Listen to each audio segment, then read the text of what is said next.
Amateur Traveler is in its 20th year now, but can you imagine if I had people on the show who had never been to the destination, but had just read about it or seen a movie about it?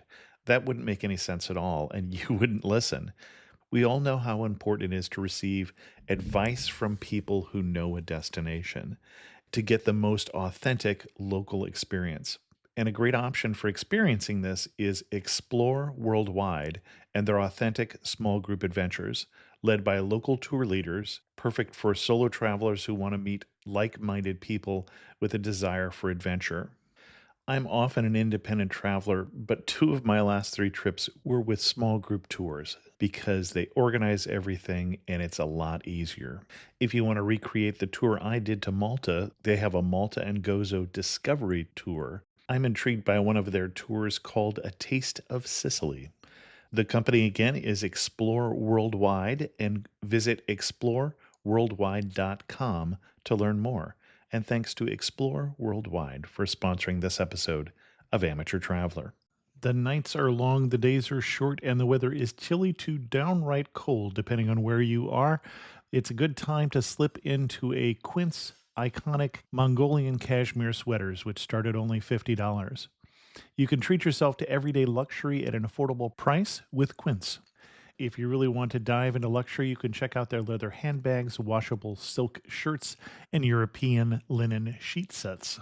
Whatever you're looking for at Quince, all the prices are 50 to 80% less than similar brands, and they do that by partnering directly with top factories and cutting out the middleman. They only work with factories that use safe, ethical, and responsible manufacturing processes.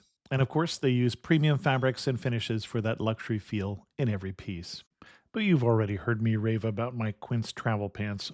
Treat yourself this winter without the luxury price tag. Go to quince.com/traveler for 365-day returns plus free shipping on your order. That's QUINCE.com/traveler to get free shipping and 365-day returns. Quince.com/traveler. And thanks to Quince for sponsoring this episode of Amateur Traveler. Amateur Traveler, episode 825. Today, the Amateur Traveler talks about rondevals and reed dances, the Big Five and waterfalls, a king and the Queen of Sheba, as we go to Eswatini. This is Chris Christensen from Amateur Traveler. Let's talk about Eswatini.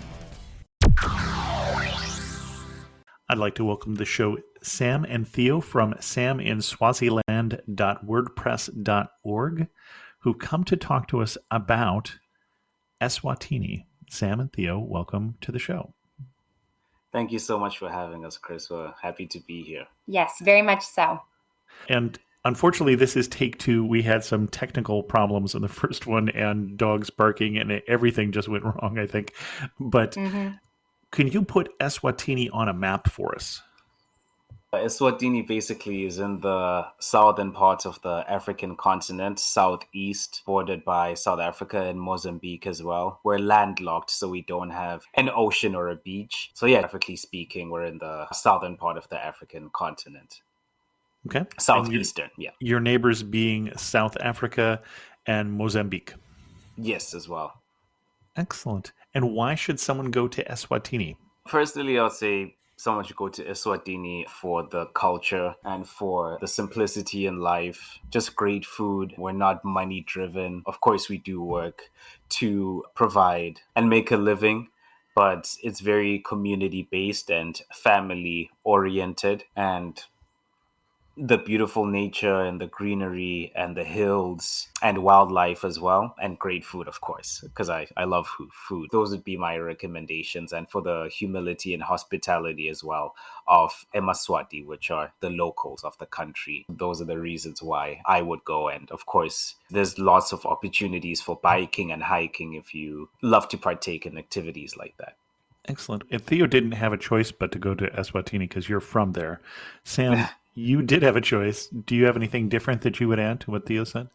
Yeah, I wouldn't say there was too much difference of answers. I would say, and just echoing Theo's thoughts too, I think there's just a variety of outdoor activities. And I would just say too, I think that any person could find something to enjoy, whether it be something more strenuous like going on hikes or on walking trails or biking, to having more leisurely activities such as bird watching or even doing a walking trail in a city.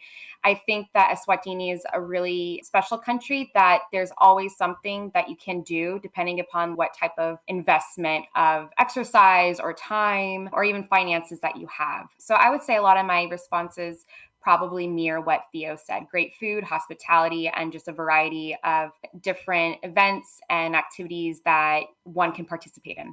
Okay, excellent. And if you can't find Eswatini on your globe, it's because your globe is older than how old? When did the name of the country change?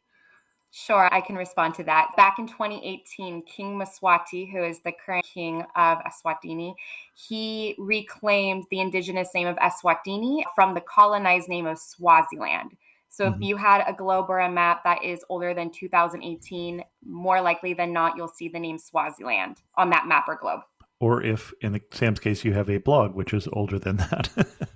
Very true. Excellent. And what kind of itinerary are you going to recommend for us? Sure. One thing about Eswatini, although it's very small, I always used to say it's very mighty and it's filled with a lot of different things you can do, and it's all doable within a week. So, in an itinerary, I think off the top of my head, and I can go into specifics thereafter, but I think a non negotiable would be going on a game drive. In another term, game drives are also called safaris. So, I think because there are so many different reserves throughout Eswatini that offer the opportunity to go see different wildlife, and particularly the big five, that's something that should be on anyone's itinerary if you're going to Eswatini. I think too, beyond just going on a game drive, I think going and visiting a nature reserve is something that everybody should consider doing. There's also a variety of different nature reserves. Many years ago, there was a website that claimed a particular reserve by the name of Malolocha was deemed the eighth wonder of the world. So if you really enjoy going on hikes or camping, particularly in a very mountainous region, you're in luck with finding a nature reserve in Eswatini. I would say another thing I would recommend. Oh, Let's pause there, and we're going sure. to do. Let's go into a little more depth. So you mentioned Malalocha, so we're going to go on a game drive in Malalocha. We have a chance. You said in Malalocha to see the Big Five, or just in the country? So, if you want to see the big five, my recommendation is going to Shlane Royal National Park. Okay. It is situated in the Lubombo region, which is more east in the country. That is where you have your savanna terrain. It's typically dry, but you have an opportunity to get a little bit more personal with more African animals, but you also have the opportunity to see the big five. And you're saying Shlane, and I'm seeing that spelled Hlane. Is that right? That is correct. In the Siswati language, when you see an H and an L paired next to each other, you create that sound. Okay. Interesting. And we talked about seeing the Big Five, and I'm going to try and do this again from memory, but hopefully better than last time. Big Five being the animals that hunters used to want to hunt. And so that is elephants, lions, leopards, rhinos, and Cape buffalo, if I've got that correct. That is my understanding too. Excellent. And it doesn't have to be your favorite five animals. My favorite five animals would have to include a giraffe in there. That's the big five. And there's nothing special necessarily about those. We've left off hippos and other interesting animals. But if we want to see those, we're going to Yes. Shlane, Hlane, for yep, those I can who see are how it's interested spelled. in It's the looking. pronunciation of it that's going to trip me up here a bit. Excellent. But you actually, that one is where on the map? It is more central east. Okay. It's located in the Lubombo region, which is one of the four regions that encompasses Eswatini. Got it. Okay. And that's the region that borders Mozambique. Okay. Yes, exactly. Got it. But you had actually recommended a different one, which was Malalocha. Yes. So Malalocha is actually a nature reserve. So Mm-hmm. this is where you would see more docile animals, maybe like impalas or maybe zebras. But Malalocha is located in the Hoho region, which is the more western part of the country. Hmm. And it is just huge mountain ranges. And especially during the summer, it's very green and it's just beautiful, luscious, rolling mountains. It provides opportunities for people if you want to go camping, if you want to hike. There are a few waterfalls that are scattered throughout the nature reserve. But one thing that is really appealing to a lot of people who are visiting and tourists is doing the zip lining tour. So they call it a canopy tour, but it gives you an opportunity just to zip line through different parts of the reserve. And again, this is a park without so many predators because in a park with predators, do you know what they call a zip line? That's called fast food. That's funny. Yes. So to answer your question, yes, this is a nature reserve. It's more of a quiet environment. Hmm. You are not going to be surrounded by lions. You're not going to wake up with a rhino sticking its horn through your window. One thing about Malalocha that people really appreciate is because of how high it is in elevation, Hmm. if you are awake during like sunrise or maybe it's like more of like a colder day, this clouds can be like of eye level to you. And so Hmm. it's just a really gorgeous scene because it is just so high up in elevation that you feel like you're amidst the clouds and within the sky. And because they're different parks, is the experience of visiting them other than the zip line similar or different? Am I still going to be in a safari vehicle looking at the wildlife or what? Yeah, that's a great question. So it's two very different experiences. When you think of Schlane, or at least when you go there, it encompasses what I would think would be stereotypical to a safari. So that's Hmm. when you would go in your open aired vehicle. You might have a tour guide, stop and go, maybe on paved roads, or maybe you just take a little bit off the beaten path to follow maybe a herd of animals or maybe a pack of lions. Whereby Malalocha, it's not very vehicle friendly. They often recommend that Okay. unless you have a cabin on the premises, you park your car in this larger parking lot and then you can take like the trails to hike or to walk. If you're planning on camping, then you would just bring out your own tents and you would Hmm. follow the trail. So Malalocha and Schlane are two very different experiences. Schlane more appeals to those who want to have that safari experience, whereby Malalocha, I think, is catered towards adventurers who want to embark on their own without feeling like they're enclosed in some space. Excellent. Okay.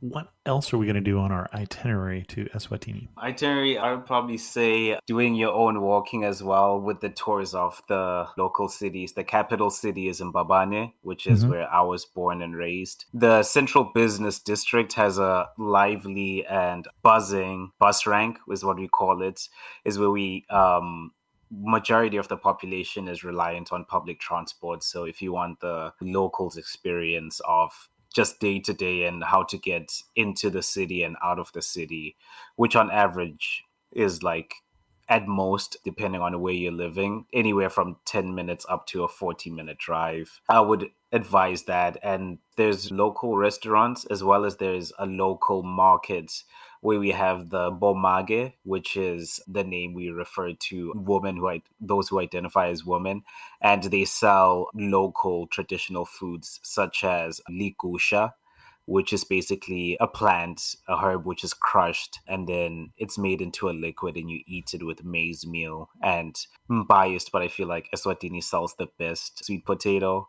Yeah, and there's also the market as well, which is, I would say, about a 5-minute walk away from the bus rank where they sell beads and different kinds of sculptured craft works of indigenous animals from there and other kinds of carvings, which is quite big. I've seen with tourists who like to purchase such things and Hmm. spears and other things, which may be part of even traditional attire as well. Okay. So So that's that. they're at least Yeah. something that is associated with the local people at one time. Yes, so things that you can do like that purely just based off of by walking. And then we also, some who wouldn't expect to also have Indian cuisine, which is phenomenal. A place called Plaza Tenduri, which is basically literally a few paces away from the bus rank, and also good Chinese food as well. So those are some things that Okay. I would advise. And you mentioned markets, and so these are both going to be souvenir markets as well as food markets, mostly vegetables and such, or is there also prepared food in the market as there are in so many places in the world? There is prepared food. It's a mixture. There's corn, which is peeled, and then there's also corn, which is cured. It's Okay. very sweet and it's delicious. And then there are vegetables that are sold as well, raw vegetables. Am I wrong that you told me previously that the size of the corn there is larger than I should expect? Yes, it's massive. It's probably, and the avocados too, twice the size that you would find here in the United States. Pretty much like large, minimum same size as your hand, if not larger, for the avocados, and the corn as well is huge. Okay. Excellent. Yes, Anything else we're doing in Mumbani? I think besides that, I would advise that. And then there's Sibebe Rock, which is the second largest granite exposed rock in the world, which is popular as well. We also have, there's a restaurant, if I'm not mistaken, Spur, which is also one of the branches. They do like fire grilled chicken and meat, which is named after the rock as well. That's something that I would advise seeing a lot of tourists. And when we're at Sibeba Rock, we're hiking or we're just looking at the rock? Yes. Okay. Got it. The largest rock in Africa.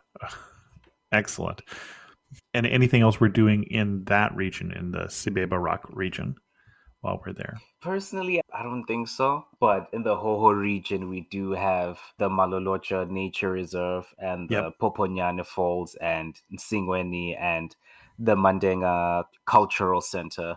The Mandenga Cultural Center is the one I can speak on a lot because we Okay. went there on a field trip, and there's cultural dancing as well. And there's we had discussed as well, the name of the traditional housing called huts or the rondavells, which are the round thatched roof houses. They Right. have those as well. And they serve you what we call kwasembila, which is basically cornbread, which is a huge part of our traditional food. I don't know what it is. It just tastes much better there. I don't know how. They never revealed how they prepared it, but... and then they do have Emasocha traditional warriors that we did see. I think it was 6th grade that lived on the property. And Okay. you can also hike as well. There was a trail, but we weren't allowed to take it. It was called a trail, and there's a waterfall there. Unfortunately, we weren't though allowed to take that trail. And then there's also the Execution Rock, which in previous times, historically speaking, that's where criminals were sentenced to death, and would literally be their sentencing, if found guilty, was to jump off the rock to fall to their death. So it's very eerie and ominous to see from a distance. I've never been able to get up close to the Execution Rock, but it's something that if you would like to see it, I would advise it as well. And we're still right outside, not that far from Mumbani, a little further south at this point, down in the Mantenga Nature Reserve, I think. Yes. Okay. And this is also where I would find Sheba's breasts, as I recall, which we had some conversation about before, that anybody who names mountains after women's breasts has been out too long. On the trail too long. So, very true. And this was the part that I learned was supposed to be where King Solomon's mines were, and that's Sheba, as in the Queen of Sheba, is where this geological formation is supposed to take its name from.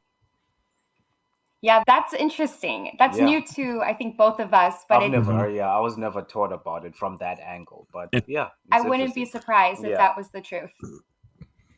Ah, bon chien. Bonjour, je suis Theo, a tour leader with Explore. And this is Punti. He's helping us find truffles under the trees next to this beautiful vineyard. Maybe for tomorrow's cooking class? Oui, call semi-heure. Parfait. Semi-o'clock. Not everyone gets to enjoy a Bordeaux sunset this way, but you will if you explore. No, Punti. Search exploreworldwide.com and don't just travel. Explore.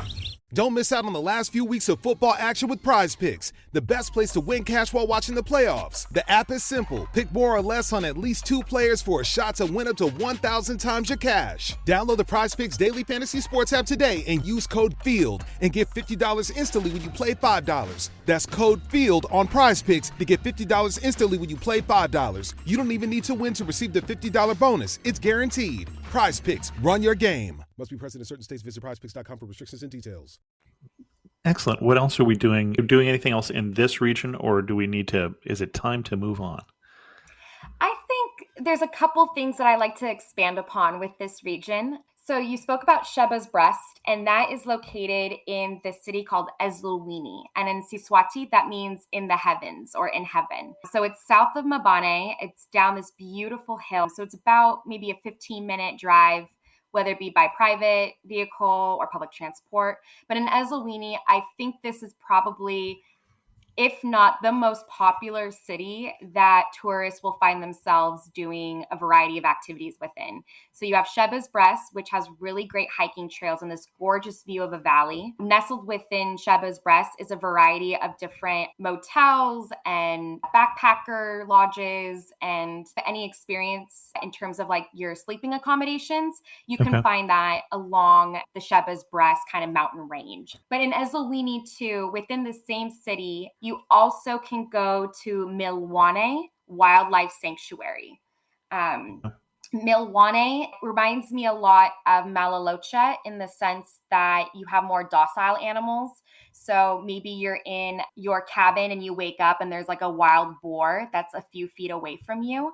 You're not going to be engaging with lions or leopards, but it is pretty unique, or at least staying at a property whereby you can see gazelles. You also can see crocodiles if you walk along. I remember seeing crocodiles too growing up there. Like crocodiles and like the bodies of water. But I think Milwane is really special because they specifically have biking trails, and most of it is pretty at like ground level. So it's not a lot of like mountainous biking. It can be leisurely too. So if you want to go on a biking stroll with your family or walk the same trail, it affords you to do that. But also if you want to go in an open air vehicle, they also provide that kind of excursion too, if you are interested in following maybe a pack of zebras. And so Milwane, I also would recommend this too, because it has also different types of accommodations. So Theo spoke upon roundavals. So if you want to be sleeping within a thatched roof and have that more authentic Swati experience, that can be made available for you. There's also a backpackers. So if you're looking to have more of a communal experience and get to meet people from all over the world, they have cabins that are strictly for bunk beds, and they're offered at a more affordable price compared to renting out a private rondaval or maybe even a house. But if you are looking to have maybe a braai, which is just a Swati way of saying a barbecue, you also can rent out different barbecues on the property. You can even rent out a larger home that has multiple bedrooms. So I think Milwane really caters to anybody. It just depends upon what experience you want to have, but also what kind of sleeping accommodations do you want to invest in. Okay. Excellent. Anything else in the Milwane area?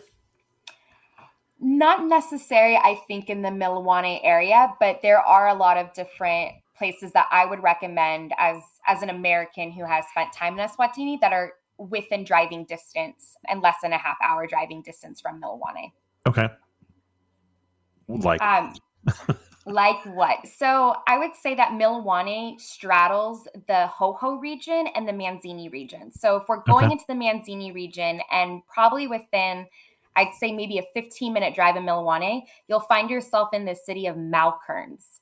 And Malkerns is quite a popular touristy destination because, one, they have the Swazi Candle Center. This is a very popular stop for tour buses that maybe are coming from South Africa or other neighboring countries who just want to have just like a driving experience throughout Eswatini. Swazi Candles is particularly unique because not only do they have a factory where you get to see artisans go through the entire candle making process and get to shape and mold the candles to reflect different animals or maybe different items, but also on the property, they have a really fantastic restaurant. and they have local artisans who are selling different trinkets, much like the things you would find at the Manzini market or the Mbane market that Theo was talking about earlier. So Swazi Candles is a great place to have a pit stop if you want a meal in between driving to different places, if you want to pick up some trinkets before you find yourself returning back home. So I would say this is a more popular spot in the Malkerns area. Okay. Okay, great. So within 5-minute drive, if that, of Swazi Candles, there's another property that is called Malandella's. And Malandella's is most known for their House on Fire music venue. For those who are into music festivals, every year, the last weekend of May, they have Bushfire. And Bushfire is this huge international music festival. They get artists from all over the world, and it draws in about, I want to say maybe over 2,000 or 3,000 people. And so it's a 3-day long music festival. They've got great food. There's camping accommodations as well. And it's a really cool experience. But House on Fire is the music venue that's one of the stages for the Bushfire Festival. But not only does Malandella's have the music venue House on Fire, but they also have a really great restaurant. They have accommodations as well if you're looking for like a bed and bath experience, something that maybe mirrors an Airbnb perhaps. And they also have different shops on the property as well. A more popular shop that they have is called Tin Saba. And this is where it's kind of like an income generating project whereby they get the support and the labor of local mothers who get to provide different articles of clothing or maybe placemats or just different things that you would find within the home. And in return, they get a profit of the purchases that the individual has made. And so it's a very local tourism thing. Okay. Exactly.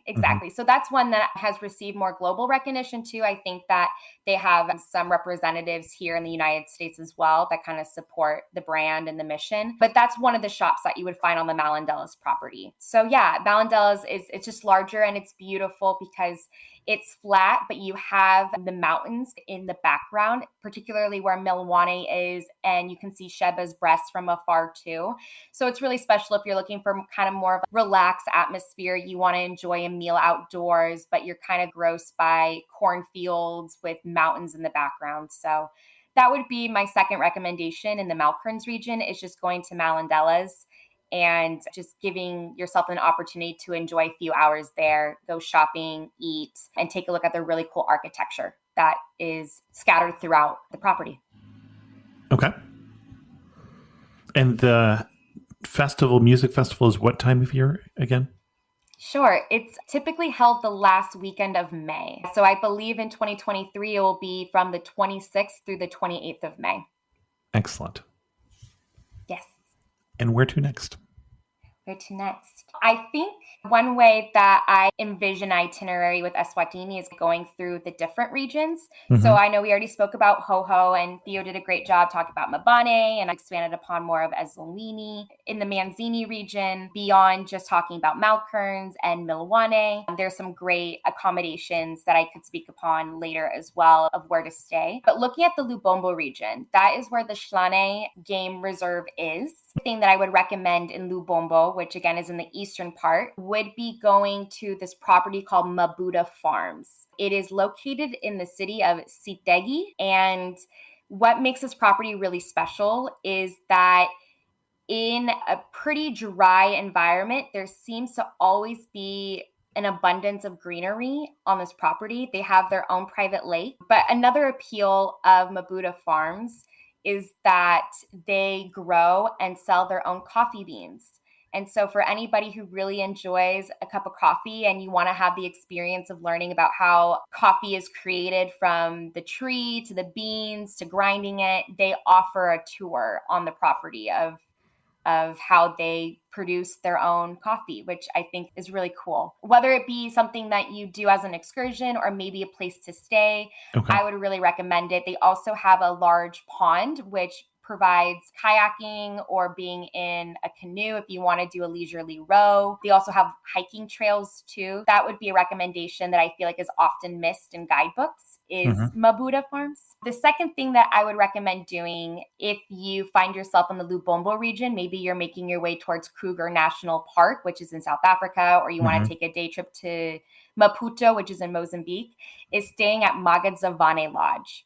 Magadzavane is on your way. It's more northeast going towards Maputo, and it's just a really gorgeous property. It's higher in elevation to the rest of the region, which is unique because the Lubombo region is often referred to as the most dry and the most flat region. But Magadzavane, it is more of a luxurious, I would say, experience. Okay. So if you're looking for an infinity pool that kind of overlooks a valley, if you want to have the experience of saying or taking pictures of you living more in a thatched hut, but having modern refurbishment inside, this is a place that can really be exemplifying those kinds of desires. But it's a gorgeous place, not to say that there's a lot to do, but I think if you're looking for a place to rest your head for the night, I feel like Magadzavane is also missed out a lot on guidebooks or any maybe online resources that might tell you where to go and where to stay in Eswatini.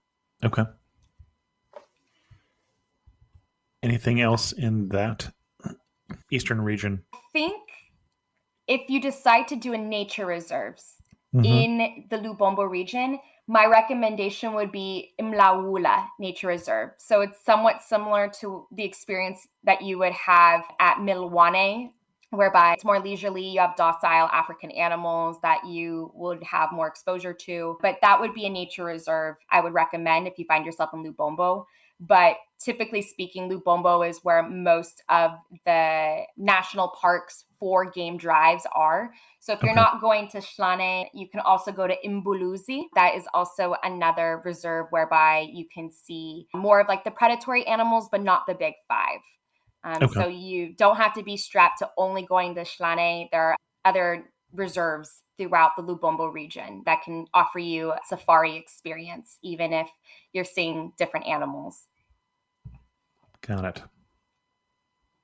The final region, though, that I feel like we should just give a plug for, because I think that it's underrated, is the Shiselweni region. Shiselweni is the southern part of the country. I wouldn't say it is often a region that a lot of tourists go visit, but I do think that there are excursions and activities that could cater towards any type of tourist. And in Shiselweni, there is a gorge called Mahamba Gorge. It's situated more on the southwest part of the country.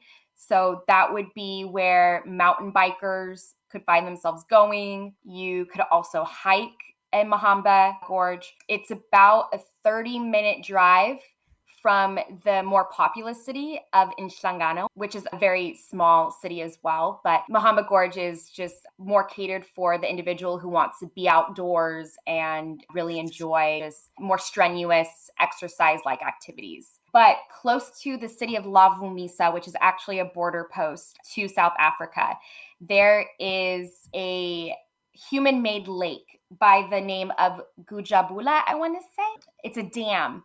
And at the dam, they have opportunities for people who want to go like on a speedboat. So if you're interested in being like a large body of water and going fast, or maybe you want to just go more like at a catamaran pace, there's opportunities for people to do that. There's also really great bird watching in the Shiselweni region, what I've been told. So if you are someone who really appreciates just observing different birds, I believe there's over 300 species that you can find at the Gujabula Dam. That is quite a popular spot for people who, are interested in doing that. Shiselweni region also has a great guest house. It's called Pumula, which the English translation is rest. And so I heard that is a decent accommodation for those who are interested in spending a day hiking Mahamba Gorge.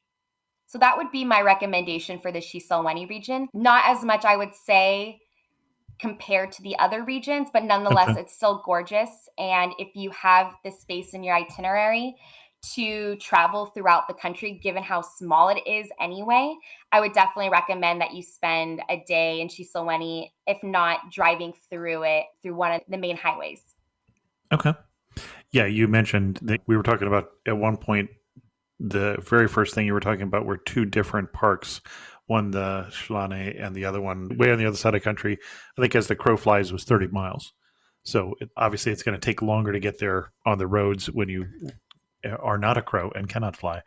But That's very true. One fact that surprised me when I first moved was that assuming that you are going the speed limit and you are driving from the most northern tip of the country to the most southern tip, it'll take you about 4.5 hours.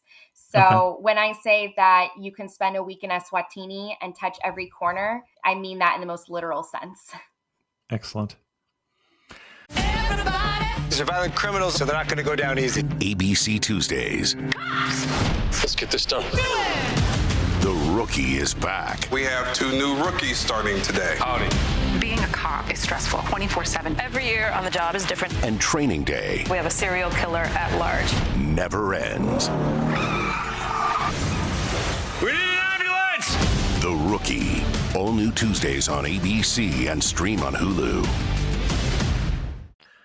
Any other places you want to add on the itinerary? I know you want to talk about some places that you could potentially stay, but before we get to that, any other things that you want to recommend that we do? I can share a few things. So in the Manzini region, for those who really enjoy golfing and maybe find enjoyment of staying at a resort, there is a place called Ingonieni. It is outside of Manzini, situated towards Mabane, but also going south towards Nhlangano.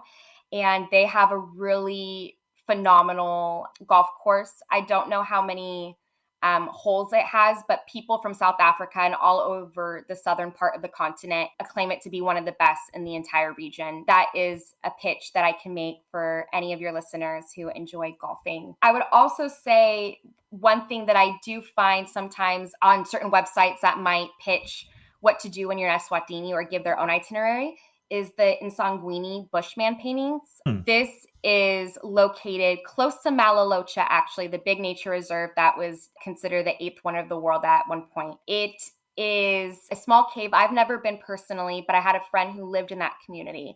And she said these paintings very much are into the rock, and they're, I believe, thousands of years old. If you look up Nsangweni, you could probably find more information than what I'm sharing now, but that would be something that I would recommend if you find yourself close to Malalocha, whether you're arriving there and want to take a quick side trip, or maybe you are departing Malalocha and you're going more up north. That would be something that I would recommend.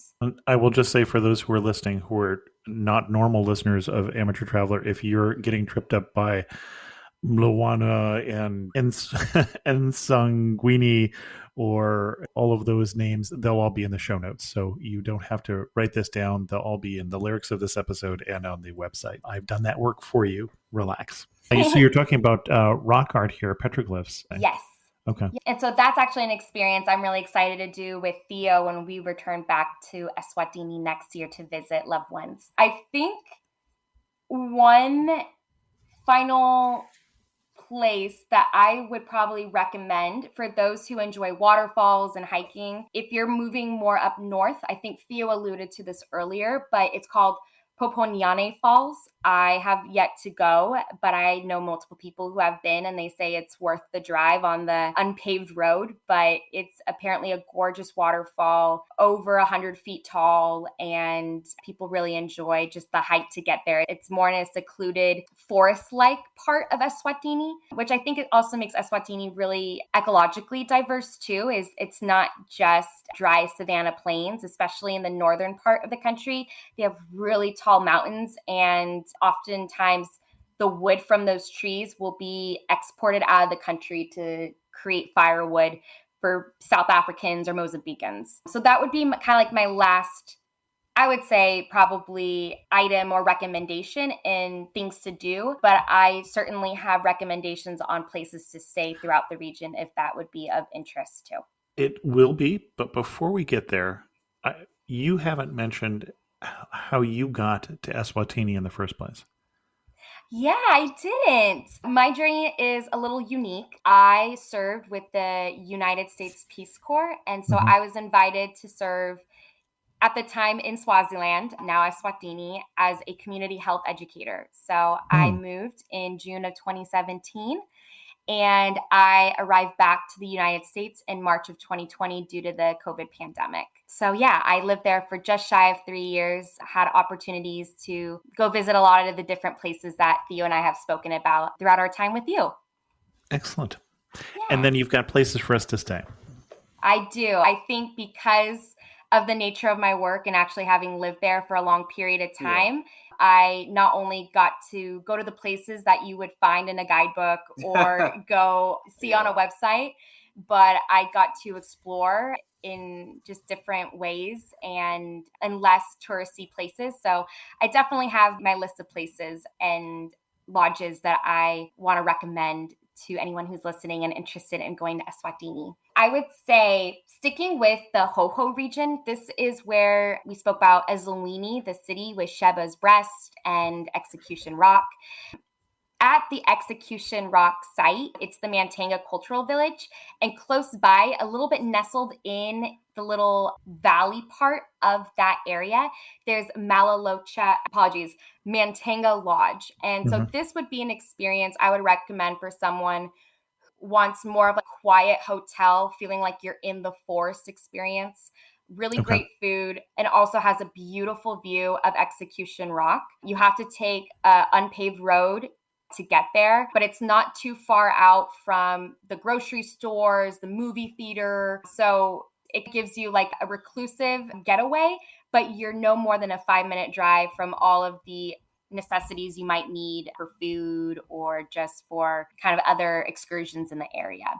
So that Okay. would be Mantanga Lodge as a recommendation. Another one in Eswatini would be the Mogi Boutique Motel. That was a tongue twister. Mogi Boutique Motel. It's nestled within the Sheba's Breast mountain range. So very similarly to Mantanga, whereby you have the very popular busy main road that kind of runs a little bit parallel to the highway, but you would need to take an unpaved road and follow a sign on the road that would point the arrow to follow the kind of like unpaved trail to get to the hotel.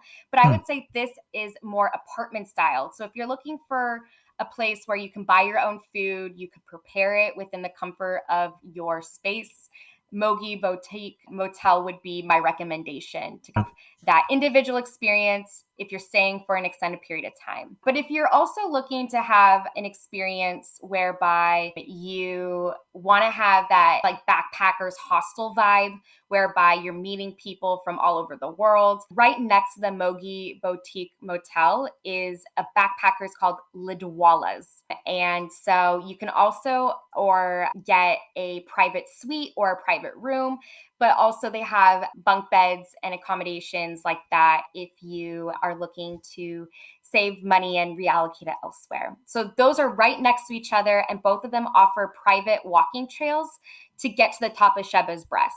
So it's pretty great if you're staying there and you have your own private vehicle. You don't have to worry about finding parking for Sheba's Breast. You just already park it at the property of which you're staying, and you follow the walking trail, and it will take you to the very top, and you have the most beautiful view of Eswatini Valley. I would say, though, my last recommendation in the Ho region, and it's still in Eswatini, is the Royal Swazi Hotel. Now, this is for someone who wants an all-inclusive experience. You want to gamble. Do you want to do golfing? Movies, got the cinema. They've got movie theater there. If you love buffets, also if you want to swim in a pool and swim up to a bar, they have that. So Royal Swazi Hotel, this is where very influential people in the country go to have conferences or to even stay or have friends who are visiting. It's a very luxurious property, and it really provides an all-inclusive experience if that is something that you want. I've known people who have stayed at that hotel and only came to Eswatini just to be there. So that would be the last accommodation I would recommend in the Ho-Ho region. Going to the Manzini region, which borders Ho-Ho and very close to the Malkerns area, I have two places that I would recommend for those who want the backpackers experience, staying in a more affordable place, having comfortability in a communal space as well, and meeting new people. My recommendation would be Sundowners. It is located in the city of Mashlanya, which is nestled in between Mbabane and Manzini. If you are looking for the more luxurious experience, similar to Mantanga Lodge, my recommendation would be staying at Summerfield Botanical Garden Resort. It's a little, I wouldn't say out of the way. And when I mean out of the way, no more than like 15 minutes off of a paved road. But nonetheless, this offers an experience for someone who really wants to dine, have the finest of foods. This is a place often where very influential Eswatini will come and have celebrations, whether it be a birthday gathering or a wedding as well. It is one of the more popular places that the King's family also goes to. And yeah, so they have a lot of inclusive things as well. They have a pool, great buffet, and they also have beautiful outdoor rendezvous as well, and little human-made ponds as well that really give this very nature-esque aesthetic to the place. So those would be my two in the Manzini region. Looking to Lubombo, I think I already shared going to Magadzavane Lodge to have that experience of just overseeing a beautiful valley because it's higher in elevation.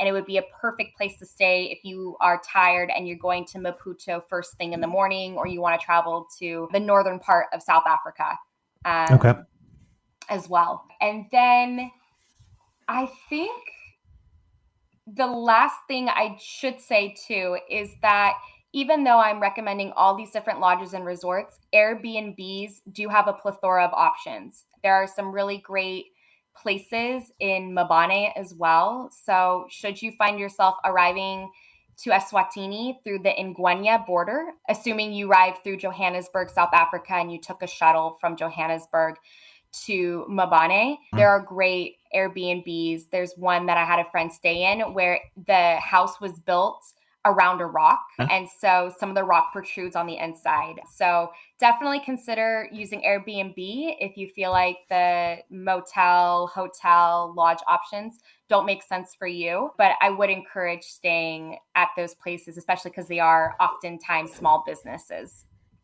Okay. Excellent. And yes, I don't think anything else.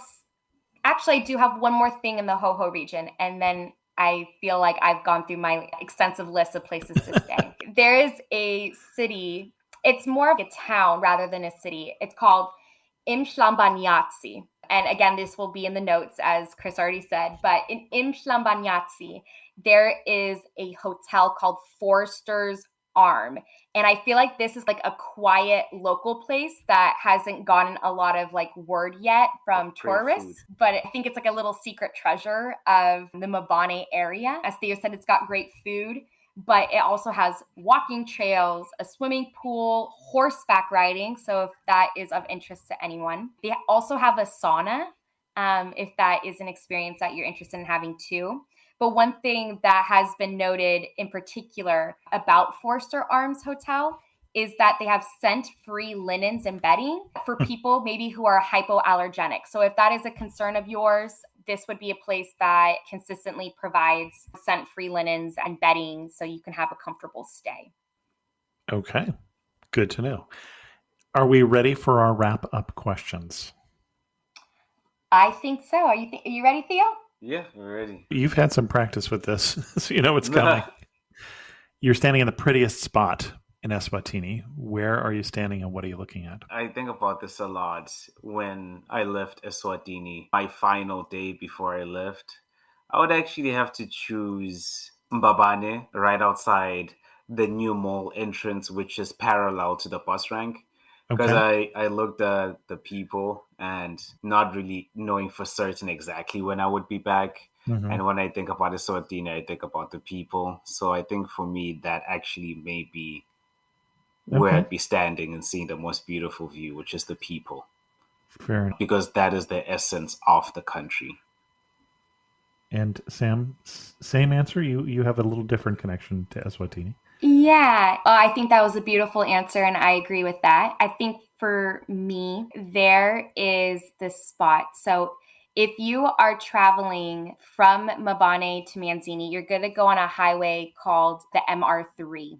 Mm-hmm. And Mabane is higher in elevation, so you need to go down this very windy road on a hill before you reach just 0 foot elevation, just kind of like ground level, and you cruise through that to get to Manzini.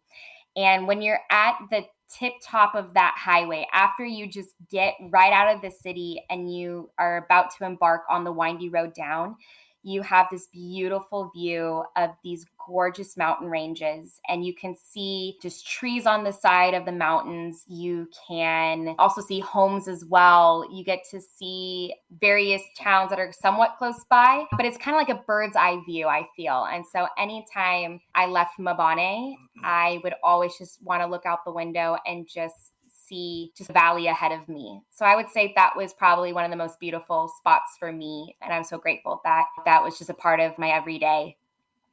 Okay. Excellent. And one thing that makes you laugh and say only in Eswatini. I would probably say transportation, maybe sometimes waiting for about 45 minutes to an hour. When you take transportation, the bus or the kumbis, which are the 10 to 14 people seater, I would say it doesn't leave the bus rank until it's full. And sometimes I can take anywhere from 10 minutes up to an hour. And I'm yet to come across that, for example, in the United States, or maybe I will come across it wherever me and Samantha travel, but I would probably say that. Yeah. I was trying to remember where it was, someplace that I just was hearing about in the world, I believe someplace in Northern Europe, where if the bus doesn't get you to the place on time, you can ask for a refund. And I'm thinking, yeah, it's very different in other parts of the world. Different kind of schedule. Sam, do you have a different answer? Yeah, I think I do. So one thing about Eswatini, just to provide some background context, is that it's one of the last absolute monarchies in the world, and particularly on the African continent. As Theo kind of alluded to, there's a lot of cultural pride. And maybe I wouldn't necessarily say it makes me laugh, or maybe it does actually.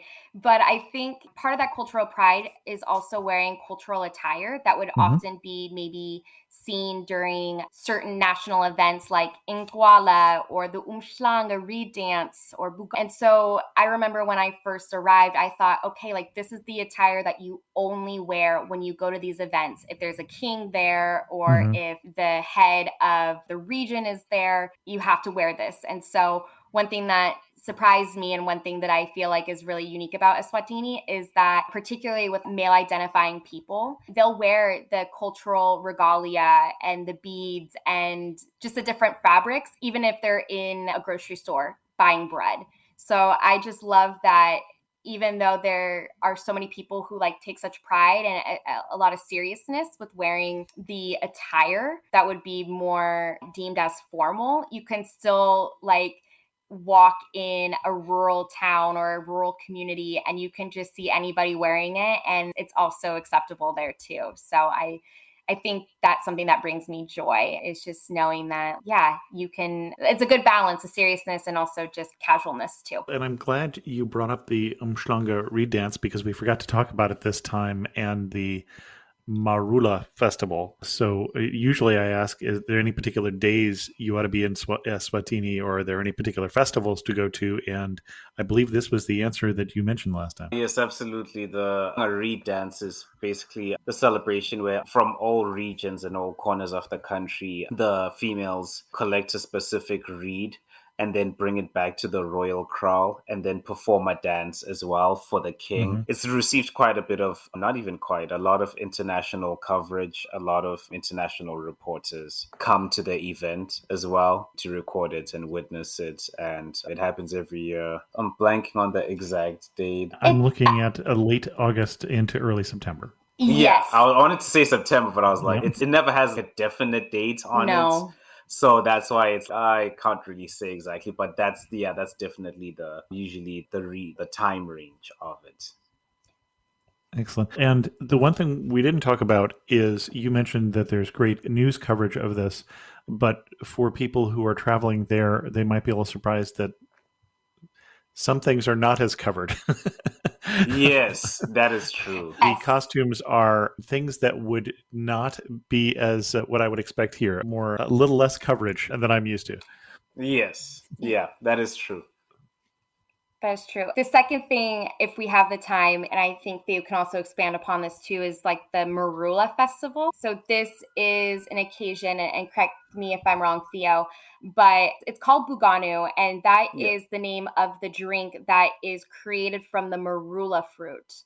And around every February, if not early March, there's a celebration whereby it's just like the celebration of the marula fruit, and that we're entering into a season where we can ferment it and create this alcoholic beverage. Mhm. And so the king often comes, brings his wives and his family, and there's dancing, and people bring their own food and they barbecue. So it's more of a communal event whereby you can just see a variety of people, a lot more casual compared to Umhlanga. But it is something that I feel like is very unique if you find yourself coming during that time of the year. Okay.